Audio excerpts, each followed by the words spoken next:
Pourquoi le volume de recherche d'un mot-clé est-il différent d'un logiciel à un autre? C'est une question qui revient assez régulièrement, qu'on me pose assez souvent et donc je vais vous donner la réponse en vidéo.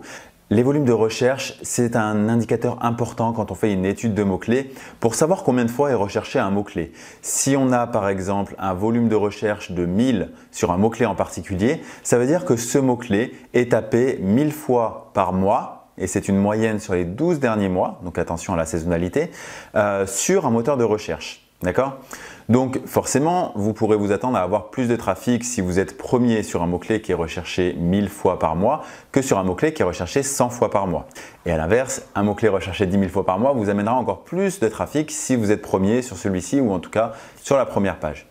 Mais alors pourquoi ce chiffre finalement n'est pas le même si on utilise un logiciel ou un autre?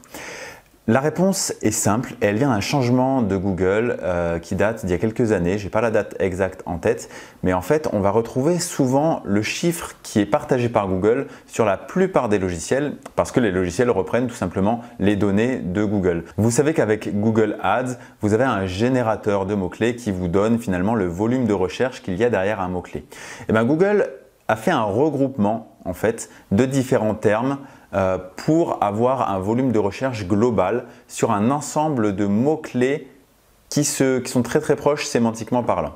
Je vous donne un exemple très concret. Le mot-clé défibrillateur avec un S, par exemple, combien de fois il est recherché? Si on fait l'étude avec Ubersuggest d'un côté et Rank Explorer de l'autre, qui sont deux logiciels indépendants de Google, on voit que Ubersuggest nous donne un résultat à plus de 14 000 recherches, d'accord? Alors qu'en fait, si on regarde sur Rank Explorer, on est à beaucoup moins.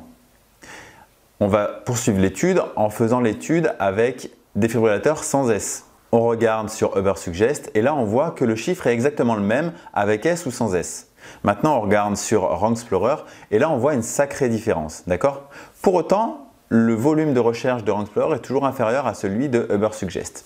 L'explication est simple, Ubersuggest va récupérer les données directement chez Google, donc on voit que ce regroupement de mots-clés est effectué parce que le volume de recherche est exactement le même pour défibrillateur avec un S et défibrillateur sans S, alors que dans la réalité, et ça Rank Explorer est capable de nous le dire, défibrillateur sans S est recherché beaucoup plus que défibrillateur avec S.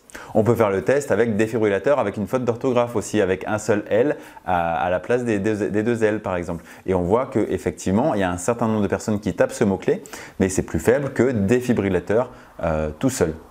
Une fois qu'on a saisi la subtilité des différences de recherche en fait, entre les différents logiciels, on se rend compte qu'on peut vite faire des erreurs d'interprétation si on se contente des outils de Google ou de la plupart des outils de mots-clés comme Ubersuggest sur lequel du coup tous les mots-clés vont être regroupés et en fait on va avoir le volume global qui va s'afficher. Donc on pourrait croire en tapant défibrillateur avec un S qu'il y a beaucoup de recherches, plus de 14 000 recherches sur un mot-clé au pluriel, c'est beaucoup. Et si on se focalise vraiment uniquement sur ce mot-clé-là, on va passer à côté des mots-clés qui sont les plus intéressants en fait, qui est celui sans S et peut-être qu'il y en a d'autres parce que ils sont tous dans le même panier, on n'est pas capable de savoir lequel est vraiment plus recherché que l'autre.